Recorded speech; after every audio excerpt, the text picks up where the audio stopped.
Hello everyone. विद्यार्थ्यांनो, आपण last video लेक्चरमध्ये स्मिथ ट्रिगरचं पार्ट 1 पाहिलेलं आहे. काय पाहिलं आहे आपण पार्ट 1 मध्ये?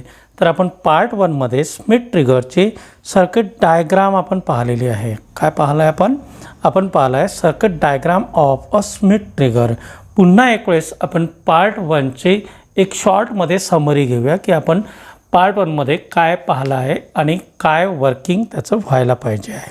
ओके, तर स्मिथ ट्रिगर हे सर्किट आपण जे कन्स्ट्रक्ट केलेलं आहे याचं कारण असं आहे की कंपॅरेटर जो आहे त्या कंपॅरेटरमध्ये फॉल्स ट्रिगरिंग किंवा आपण त्याला म्हणतो नॉईज ट्रिगरिंग हे ऑब्झर्व केलं जातं.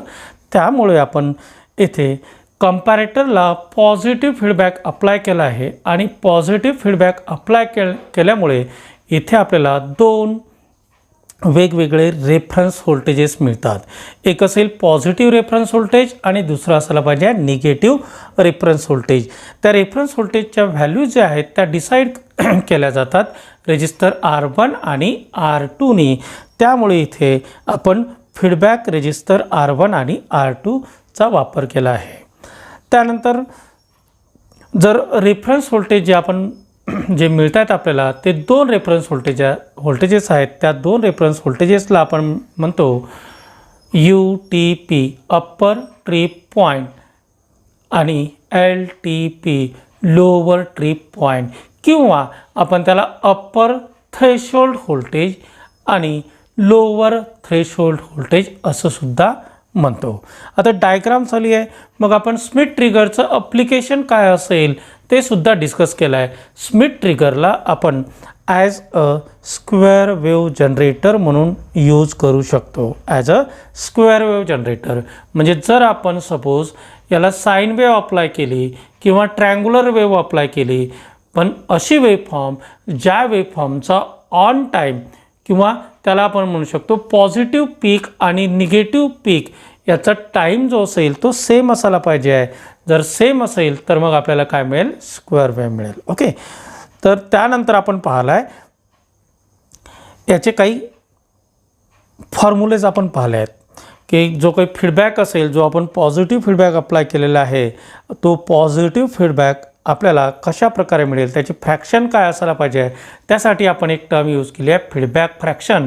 आणि फीडबॅक फ्रॅक्शन ही आपण बीटाने डिनोट करतो आणि बीटाची व्हॅल्यू काय असायला पाहिजे, तर बीटाची व्हॅल्यू असेल R2 upon R1 plus R2.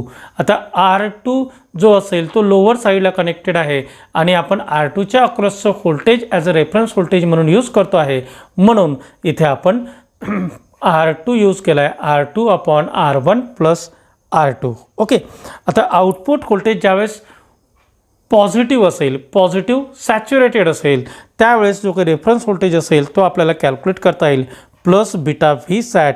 आणि ज्यावेळेस आउटपुट व्होल्टेज हे असेल निगेटिव्ह, त्यावेळेस आपण म्हणू शकतो की रेफरन्स व्होल्टेज जे असेल ते असेल मायनस बीटा व्ही सॅट.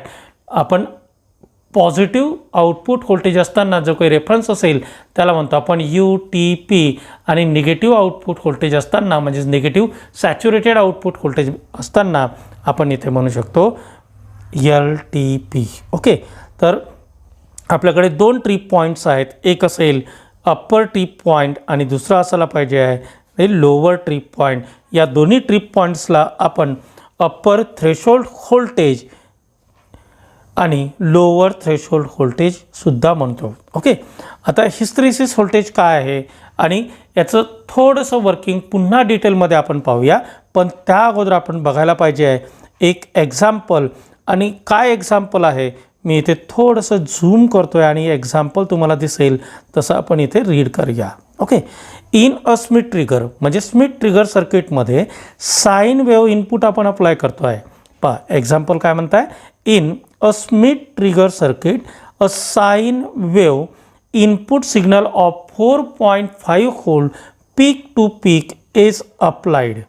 म्हणजे स्मिथ ट्रिगर सर्किटमध्ये आपण साईन वेव्ह अप्लाय करतो आहे, पण त्या साईन वेव्हचं पीक टू पीक व्होल्टेज काय असायला पाहिजे आहे 4.5 volts. Peak to peak voltage असेल 4.5 व्होल्ट. आपल्याला फाइंड आउट करायचं आहे. एक्झाम्पलमध्ये पुढे लिहिलेलं आहे find the values of UTP, LTP and hysteresis voltage if R1 equals to 12 kilo ohm, R2 equals to 2 kilo ohm आणि आपल्याला इथे पुढे दिलेलं आहे सॅच्युरेशन व्होल्टेजची व्हॅल्यू आणि ती सॅच्युरेशन व्होल्टेजची व्हॅल्यू आहे 14 व्होल्ट. म्हणजेच पॉझिटिव्ह सॅच्युरेटेड व्होल्टेज जे असेल ते आहे 14 व्होल्ट आणि निगेटिव्ह सॅच्युरेटेड व्होल्टेज जे आहे ते आहे -14 व्होल्ट. ओके, तर एक्झाम्पल आपल्याला सॉल्व करायचं आहे आणि एक्झाम्पल सॉल्व केल्यानंतर आपल्याला इनपुटची वेवफॉर्म जी आहे साईन वेव आणि आउटपुट कशा प्रकारे मिळत आहे हे आपल्याला बघायचं आहे आणि त्यामध्येच याचं वर्किंग जे आहे ते पुन्हा आपल्याला क्लिअर होईल. ओके, तर एक्झाम्पल सॉल्व करतो आहे म्हणजेच आपल्याला रिक्वायरमेंट काय आहे तर रिक्वायरमेंट आहे गिव्हन डेटा जो काही एक्झाम्पलमध्ये जे आपल्याला सॉल्व करायचं आहे त्यामध्ये जो काही डेटा दिलेला आहे तो डेटा आपल्याला लिहून काढायचा आहे. तर मी इथे लिहिलेला आहे डेटा जो दिलेला आहे तो R1ची व्हॅल्यू दिलेली आहे 12 किलो ओहम, R2ची व्हॅल्यू दिली आहे 2 किलो ओहम, त्यामध्ये प्लस मायनस व्ही सॅटची व्हॅल्यू दिली आहे ±14 व्होल्ट. तर आपण इथे लिहिलेलं आहे पॉझिटिव्ह सॅच्युरेटेडची व्हॅल्यू 14 व्होल्ट, निगेटिव्ह सॅच्युरेटेड व्हॅल्यूची -14 व्होल्ट. इनपुट व्होल्टेज जे आहे ते साईन वेव जी म्हटलं आहे त्याला म्हणतो आपण इनपुट व्होल्टेज.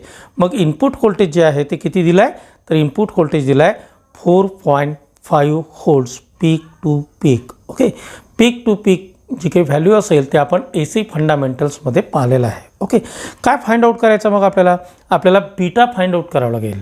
आता एक्झाम्पलमध्ये तर बीटा कुठेच विचारलेलं नाही आहे पण आपल्याला बीटा फाइंड आउट करायचं आहे. याचं कारण असं आहे की आपण जो फॉर्म्युला दिला आहे UTP equals to plus beta V sat आणि LTP equals to minus beta V sat त्यासाठी आपल्याला रिक्वायर्ड आहे बीटाची आणि त्यानंतर आपण फाइंड आउट करणार आहोत हिस्टेरिसिस व्होल्टेज. ओके, तर इथे बीटाची व्हॅल्यू आपल्याला फाइंड आउट करायची आहे आणि बीटा इक्वल्स टू काय फॉर्म्युला दिला आहे beta equals to R2 upon R1 plus R2 upon R1 plus R2.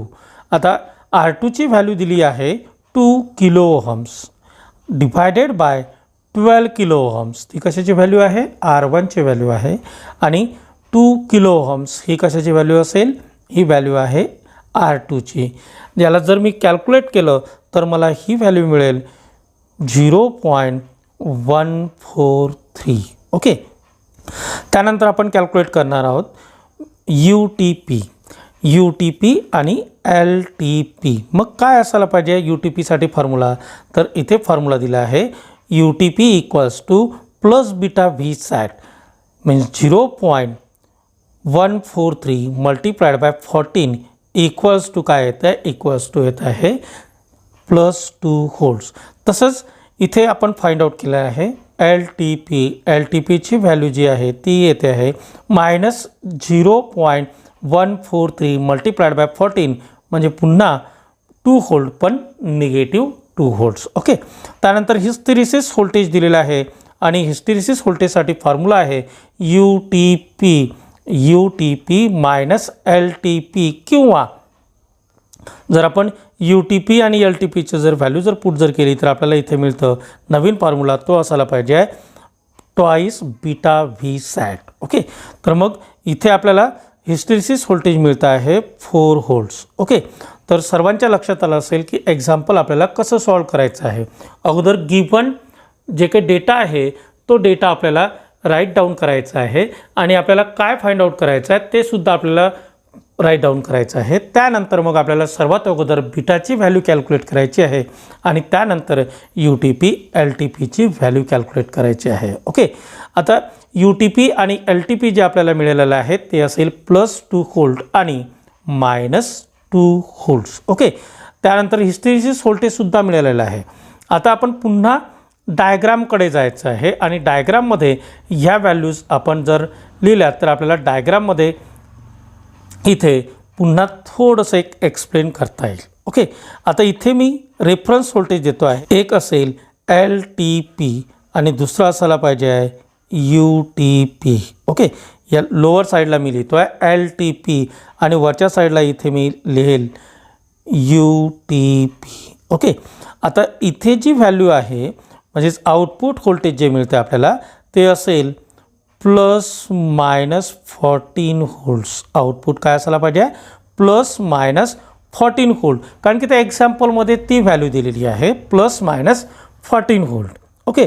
आता जर सपोज आपण इथे साइन वेव्ह अप्लाय करतो आहे, जे इनपुट आपल्याला दिलेलं आहे ते इनपुट आपण अप्लाय करतो आहे आणि इनपुट अप्लाय केल्यानंतर जर suppose input voltage initially 0 volts असेल, सर्किट स्विच ऑन केल्यानंतर याचं आउटपुट जे आहे ते 0 असेल, पण इनपुट स्लाइटली इन्क्रीज होईल. साइन वेव्ह जर तुम्ही पाहिलात तर साइन वेव्ह इन्क्रीज होईल आणि इन्क्रीज झाल्यानंतर तिथे जर सपोज व्होल्टेज असेल 0.2 व्होल्ट्स, इनपुट व्होल्टेज काय आहे +0.2 व्होल्ट आणि इनपुट आपण अप्लाय करतो आहे इन्व्हर्टिंग टर्मिनलला, त्यामुळे इथे आपल्याला आउटपुट जे मिळेल ते आउटपुट काय मिळायला पाहिजे? तर आउटपुट आपल्याला मिळायला पाहिजे आहे इथे -14 व्होल्ट्स. आउटपुट काय असेल? -14 व्होल्ट्स. मग -14 व्होल्ट आउटपुट आहे म्हणजेच इथे रेफरन्स व्होल्टेज काय असायला पाहिजे? तर रेफरन्स व्होल्टेज आपल्याला मिळेल LTP. LTPची व्हॅल्यू किती कॅल्क्युलेट केली आपण? तर ती असेल -2 व्होल्ट. ओके. याचा अर्थ असा आहे जोपर्यंत इनपुट व्होल्टेज हे -2 व्होल्टची व्हॅल्यू क्रॉस करणार नाही, किंवा आपण असं म्हणू शकतो जोपर्यंत इनपुट व्होल्टेज हे -2 व्होल्टपेक्षा निगेटिव्ह व्हॅल्यूमध्ये जास्त होणार नाही, क्रॉस करणार नाही, एक्सीड होणार नाही, तोपर्यंत आउटपुट काय असायला पाहिजे? -12 व्होल्ट असायला पाहिजे आहे. ओके. आता जर सपोज इनपुट व्होल्टेजची व्हॅल्यू -2.1 व्होल्ट आली, त्यावेळेस इथे आउटपुट चेंज होईल. का बरं आउटपुट चेंज होईल? कारण की इनपुटची कंडिशन जी आहे ती चेंज होईल. काय कंडिशन असेल? तर इनपुट व्होल्टेज हे रेफरन्स व्होल्टेज LTP पेक्षा जास्त आहे, त्यामुळे आउटपुट काय मिळायला पाहिजे? तर त्यामुळे आउटपुट मिळायला पाहिजे +Vsat. आणि इथे +Vsatची व्हॅल्यू आपण कन्सिडर करतो आहे +14 व्होल्ट. मग इथे रेफरन्स व्होल्टेज जे आहे ते चेंज होईल आणि रेफरन्स व्होल्टेज आपल्याला मिळेल UTP. ओके. रेफरन्स व्होल्टेज मिळेल UTP आणि UTPची व्हॅल्यू काय असेल? तर ती आहे +2 व्होल्ट्स. याचा अर्थ असा आहे की जोपर्यंत इनपुट व्होल्टेज हे +2 व्होल्टपेक्षा स्लाइटली ग्रेटर होत नाही, तोपर्यंत आउटपुट व्होल्टेज काय असायला पाहिजे? आउटपुट व्होल्टेज असेल +Vsat. आणि ज्या वेळेस इनपुट व्होल्टेज हे UTP पेक्षा स्लाइटली ग्रेटर होईल, त्यावेळेस याचा आउटपुट पुन्हा चेंज होईल +Vsat पासनं तर -Vsat कडे. ओके. तर हे आपण एक्झाम्पल अप्लाय केलं आहे याच्या वर्किंगसोबत. आता एक आपण ग्राफ पाहूया. त्या ग्राफमध्ये काय दिसतं आपल्याला? तर त्या ग्राफमध्ये इथे आपण साइन वेव्ह अप्लाय केलेली आहे. साइन वेव्ह अप्लाय करतो आहे आणि आपल्याला आउटपुट जे मिळतं आहे ते असेल स्क्वेअर वेव्ह. पहा इथे ही जी व्हॅल्यू आहे +2 व्होल्ट आणि -2 व्होल्ट, ह्या कशाच्या व्हॅल्यू आहेत? तर ह्या आहेत UTP आणि LTPच्या व्हॅल्यूज. जे आपण एक्झाम्पल घेतला आहे त्याचंच वेबफॉर्म मी इथे ड्रॉ केलेला आहे आणि तेच तुम्हाला मी इथे सांगतो आहे. ओके. इनपुट व्होल्टेज सिग्नल जे आहे ते साइन वेव्ह आहे, इथे साइन वेव्हने आपण दाखवलेलं आहे आणि इथे रेफरन्स व्होल्टेजेसच्या व्हॅल्यूसुद्धा मी इथे दिलेल्या आहेत. आउटपुट जे आहे ते स्क्वेअर वेव्ह आहे, पण आउटपुट कसं चेंज होईल हे आपल्याला या ग्राफमध्ये बघायचं आहे. ओके. इनिशियली इनपुट व्होल्टेज इथे असेल, कुठे असेल? इथे असेल. ओके. मी ब्ल्यू डॉटने इथे मार्क करतो आहे, इथे इनपुट व्होल्टेज असेल. आणि आपण एक पॉईंट कन्सिडर करूया की इनपुट व्होल्टेजची व्हॅल्यू काय असेल? तर एक्झॅक्टली 2 व्होल्ट असेल. आपण रेफरन्स व्होल्टेज जे आहे तो कन्सिडर करतो आहे +2 व्होल्ट. इनपुट व्होल्टेजसुद्धा आहे +2 व्होल्ट. मग या पर्टिक्युलर पॉईंटला इथे आपल्याला आउटपुट व्होल्टेज काय मिळायला पाहिजे? तर ते असेल 0 व्होल्ट्स. आउटपुट व्होल्टेज असेल 0 व्होल्ट्स.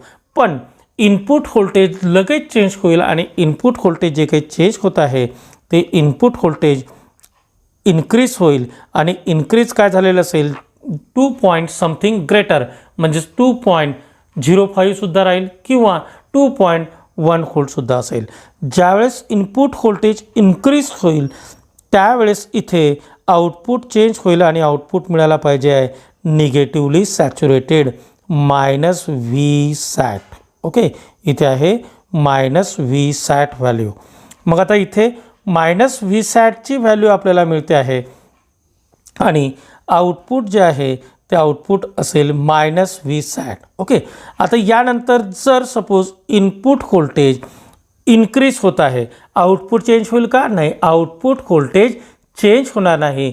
त्याला रेफरन्स व्होल्टेज जे आहे ते होल्ड करून ठेवत आहे. रेफरन्स व्होल्टेज आता आहे -2 व्होल्ट. -2 व्होल्ट म्हणजे LTP याला होल्ड करून ठेवत आहे जोपर्यंत इनपुट व्होल्टेज LTP पेक्षा जास्त होणार नाही.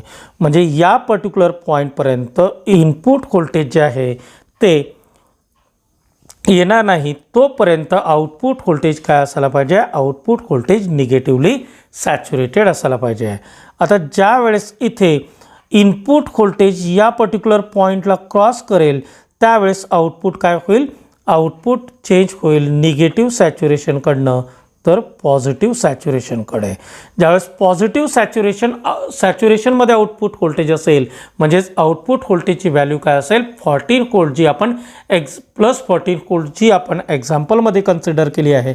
आणि त्यावेळेस रेफरन्स व्होल्टेज पुन्हा चेंज होईल आणि आता रेफरन्स व्होल्टेज काय असायला पाहिजे? +2 व्होल्ट्स. ओके, म्हणजेच हे +2 व्होल्ट जे आहे आउटपुट व्होल्टेजला पॉझिटिव्ह सॅच्युरेशनमध्ये होल्ड करेल आणि इथे आउटपुट व्होल्टेजला पॉझिटिव्ह सॅच्युरेशन हे -2 व्होल्ट इथली व्हॅल्यू -2 व्होल्ट हे आउटपुट व्होल्टेजला पॉझिटिव्ह सॅच्युरेशनमध्ये होल्ड करेल जोपर्यंत इनपुट व्होल्टेज हे -2 व्होल्टपेक्षा जास्त होणार नाही.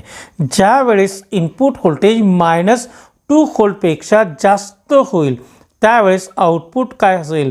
तर आउटपुट चेंज होईल आणि इथे आउटपुट मिळायला पाहिजे, आउटपुट असेल ते असायला पाहिजे पॉझिटिव्हली सॅच्युरेटेड. ओके, आता पॉझिटिव्ह सॅच्युरेटेड आउटपुट व्होल्टेज आहे तर मग रेफरन्स व्होल्टेज काय असायला पाहिजे? रेफरन्स व्होल्टेज असेल UTP पॉझिटिव्ह रेफरन्स व्होल्टेज. आणि पॉझिटिव्ह रेफरन्स व्होल्टेज जे आहे या व्हॅल्यूला इथे जोपर्यंत आता इथे पॉझिटिव्ह रेफरन्स व्होल्टेज आहे जोपर्यंत क्रॉस करणार नाही इनपुट व्होल्टेज तोपर्यंत आउटपुट व्होल्टेज जे असायला पाहिजे त्या सेम व्हॅल्यूमध्ये असायला पाहिजे. ओके, म्हणजे इथे 2 वाक्य मी सांगू इच्छितो ते तुम्ही लक्षात ठेवायचं आहे.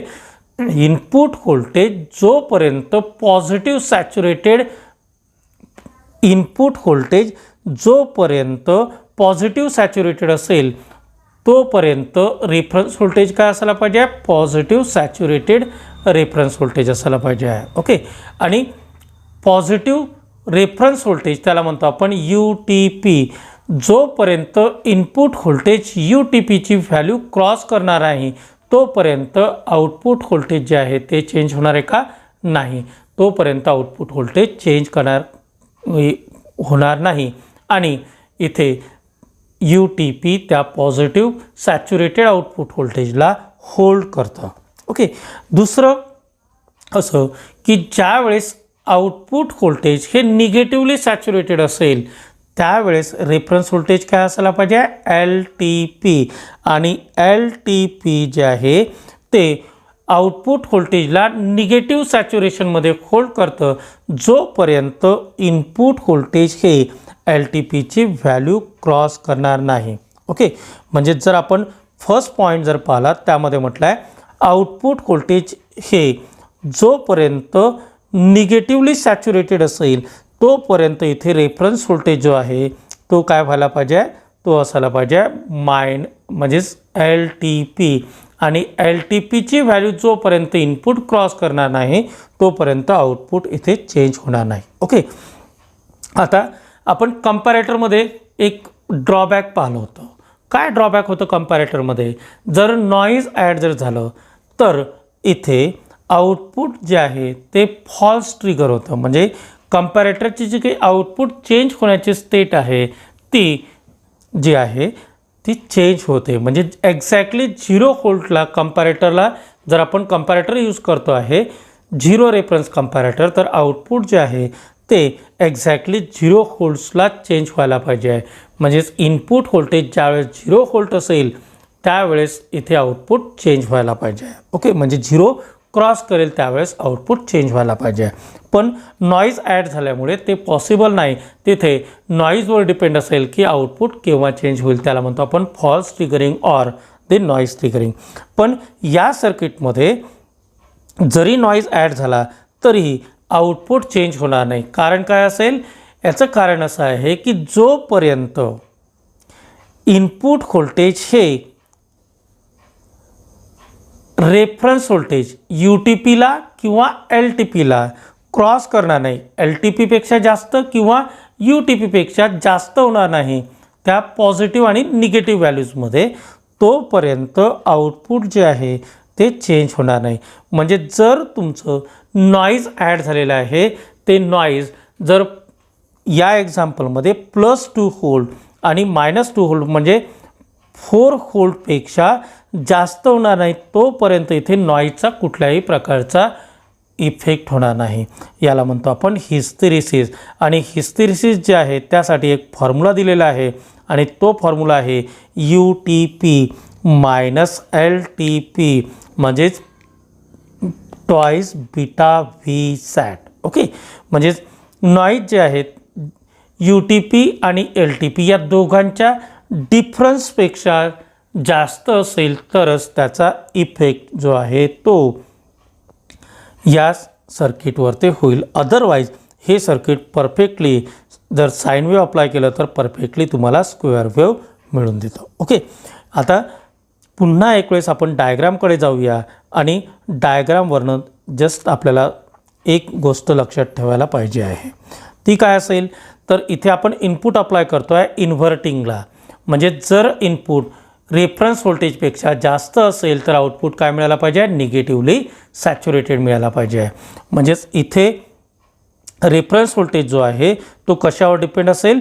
रेफरन्स व्होल्टेज जो आहे तो आउटपुट व्होल्टेजवरती डिपेंड असेल. आणि आउटपुट व्होल्टेज कशावरती डिपेंड आहे? तर आउटपुट व्होल्टेज हे इनपुट व्होल्टेजवरती डिपेंड आहे. मग इनपुट व्होल्टेज ज्या वेळेस इथे रेफरन्सची व्हॅल्यू म्हणजेच UTPची व्हॅल्यूपेक्षा जास्त असेल त्याच वेळेस आउटपुट आपल्याला चेंज मिळेल आणि तो चेंज असेल निगेटिव्ह चेंज. ओके, म्हणजेच आउटपुट जे आहे तो चेंज होईल UTPमधनं पॉझिटिव्ह म्हणजेच LTPमध्ये आणि LTPपासनं तर UTPमध्ये. ओके, R1 आणि R2 जे आपण यूज केले आहेत त्या R1 आणि R2च्या व्हॅल्यू चेंज केल्या म्हणजेच तुम्हाला काय चेंज मिळेल? तुम्हाला रेफरन्स व्होल्टेजची व्हॅल्यूसुद्धा चेंज करून मिळायला पाहिजे. आपण जे एक्झाम्पल पाहिलं आहे त्या एक्झाम्पलमध्ये आपण दाखवलं आहे R1ची व्हॅल्यू जी असेल ती 12 किलो ओम आणि R2ची व्हॅल्यू जी आहे ती 2 किलो ओम. म्हणजे जर तुम्हाला एक्झाम्पल दिलं आहे आणि त्यामध्ये R1 R2 जर इंटरचेंज झालेत तर तुम्हाला लक्षात काय ठेवायचं आहे? जो काही रेजिस्टर आपण यूज करतो आहे लार्जर रेजिस्टर आपल्याला आउटपुट आणि नॉन इन्व्हर्टिंगमध्ये कनेक्ट करायचा आहे आणि स्मॉलर व्हॅल्यूचा रेजिस्टर जो असेल तो आपल्याला कनेक्ट करायचा आहे. कुठे कनेक्ट करणार आपण? नॉन इन्व्हर्टिंग आणि ग्राउंडला. ओके, आता इथे एक गोष्ट आपल्याला पुन्हा लक्षात घ्यायची आहे. तुमच्या स्क्रीनवर तुम्हाला दिसतं आहे एक कॅरेक्टरिस्टिक्स. त्या कॅरेक्टरिस्टिक्सला पुन्हा म्हणायचं आहे ट्रान्सफर कॅरेक्टरिस्टिक्स. हे ट्रान्सफर कॅरेक्टरिस्टिक्स जे आहेत ते आपण कंपॅरेटरमध्ये सुद्धा पाहिलेलं आहे. पण कंपॅरेटरमध्ये ट्रान्सफर कॅरेक्टरिस्टिक्स थोडंसं वेगळं होतं. इथे आपल्याला 2 रेफरन्स व्होल्टेजेस मिळत आहेत. कुठले 2 रेफरन्स व्होल्टेजेस आहेत? लेफ्ट हँड साईडला आहे LTP आणि राईट हँड साईडला आहे UTP. आता या कॅरेक्टरिस्टिक्सवरती तुम्ही कुठेही बोट ठेवलं म्हणजे इनपुट व्होल्टेजेसला तर आपल्याला आउटपुट मिळेल. आता पहा या पर्टिक्युलर पॉईंटला इथे मी ब्ल्यू कलरनी मार्क करतो आहे. या पर्टिक्युलर पॉईंटला जर सपोज इनपुट व्होल्टेज आहे त्याची व्हॅल्यू काही असेल, इनपुट व्होल्टेज आहे, इथे मी इनपुट व्होल्टेज या पर्टिक्युलर व्हॅल्यूला आहे, मी इथनं या साईडला मूव्ह होत आहे. जोपर्यंत इनपुट व्होल्टेज हे या 2 व्हॅल्यूच्या मधात असेल तोपर्यंत आउटपुट चेंज होणार आहे का? नाही, आउटपुट चेंज होणार नाही. पण जर सपोज मी इथे इनपुट व्होल्टेज इन्क्रीज केला आहे आणि इनपुट व्होल्टेज जे आहे ते UTP पेक्षा जास्त आहे, म्हणजेच तुम्हाला आउटपुट काय मिळायला पाहिजे, आउटपुट मिळेल इथे निगेटिव्हली सॅच्युरेटेड. आणि या पर्टिक्युलर पॉईंटपासून जर मी या साईडला मूव्ह झालो आणि इथे रेफरन्स व्होल्टेज आहे LTP, तर LTP रेफरन्स व्होल्टेजपेक्षा जर इथे निगेटिव्ह व्हॅल्यू आपण यूज केले या साईडला, तर मला आउटपुट काय मिळायला पाहिजे, इथे आउटपुट जे आहे ते चेंज होईल. म्हणजे in between these two LTP आणि UTP या दोघांच्या मधात जर तुमचं रेफरन्स तुमचं नॉईज व्होल्टेज जे असेल ते ॲड झालं तरीही आउटपुटमध्ये कुठल्याही प्रकारचा चेंज होणार नाही. त्यासाठी आपण इथे याचं ट्रान्सफर कॅरेक्टरिस्टिक्स दाखवलेलं आहे. आता हे ट्रान्सफर कॅरेक्टरिस्टिक्स जर तुम्ही जर पाहिलं, it is a combination of the two transfer characteristics. म्हणजेच एका याचं रेफरन्स व्होल्टेज जे आहे ते निगेटिव्ह दाखवलेलं आहे, ते असेल LTP, आणि दुसऱ्या याचं रेफरन्स व्होल्टेज आहे ते पॉझिटिव्ह दाखवलेलं आहे, ते असेल UTP. ओके, म्हणजेच इथे ज्या वेळेस इनपुट व्होल्टेज हे जर मी रेफरन्स व्होल्टेज कन्सिडर करतो आहे, ते रेफरन्स व्होल्टेज आहे UTP, आणि ज्या वेळेस इथे UTP पेक्षा इनपुट व्होल्टेज जास्त होणार नाही तोपर्यंत आउटपुट व्होल्टेज चेंज होणार नाही. आता फॉर एन एक्झाम्पल UTPची व्हॅल्यू आहे, UTPची व्हॅल्यू आहे 2 व्होल्ट, जे आपण एक्झाम्पलमध्ये घेतली आहे +2 व्होल्ट. त्यापेक्षा जर इनपुट व्होल्टेज त्यापेक्षा कमी असेल या पर्टिक्युलर साईडला, आउटपुट काय मिळतं आपल्याला, आउटपुट आहे पॉझिटिव्हली सॅच्युरेटेड. ओके, आउटपुट आहे पॉझिटिव्हली सॅच्युरेटेड. आणि ज्या वेळेस इथे UTP पेक्षा इनपुट व्होल्टेज स्लाइटली ग्रेटर होईल इथे या पर्टिक्युलर पॉईंटला, तर इथे काय मिळतं आपल्याला, इथे आउटपुट व्होल्टेज जे आहे ते -Vsat मिळेल. ओके, आता आउटपुट व्होल्टेज काय आहे, तर -Vsat आहे. -Vsat आउटपुट व्होल्टेज आहे, तर रेफरन्स व्होल्टेज आपल्याला काय मिळेल, निगेटिव्ह रेफरन्स व्होल्टेज असेल. आणि जर इनपुट व्होल्टेज इन्क्रीज होत आहे, इनपुट व्होल्टेज इन्क्रीज होत आहे निगेटिव्ह व्हॅल्यूकडे, म्हणजेच इथे आपण कन्सिडर करू शकतो की इनपुट व्होल्टेज चेंज होत आहे, आणि तो चेंज काय असेल, मॅक्झिमम व्हॅल्यू जी आपण घेतली त्यापासून या साईडला चेंज होत आहे इथे, तोपर्यंत आउटपुट काय असायला पाहिजे, तोपर्यंत आउटपुट असेल -Vsat.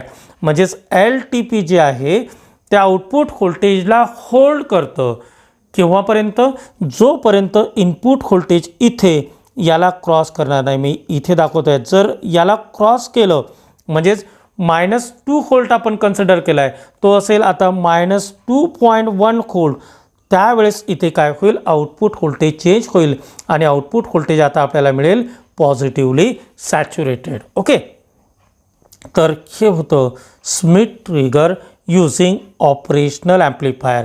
काय काय पाहिलं आपण यामध्ये, तर यामध्ये आपण सर्वात अगोदर याची डायग्राम पाहिली आहे. डायग्राम नंतर आपण पाहिलं की याचा यूज कशासाठी होईल, तर आपण याला स्क्वेअर वेव्ह जनरेटर म्हणून यूज करतो. या स्मिथ ट्रिगरला आपण रिजनरेटिव्ह कंपॅरेटर सुद्धा म्हणतो. तर का म्हणतो आपण याला रिजनरेटिव्ह कंपॅरेटर, याला आपण रिजनरेटिव्ह कंपॅरेटर म्हणतो. याचं कारण असं आहे की स्मिथ ट्रिगर हे 2 रेफरन्स व्होल्टेज जनरेट करतं.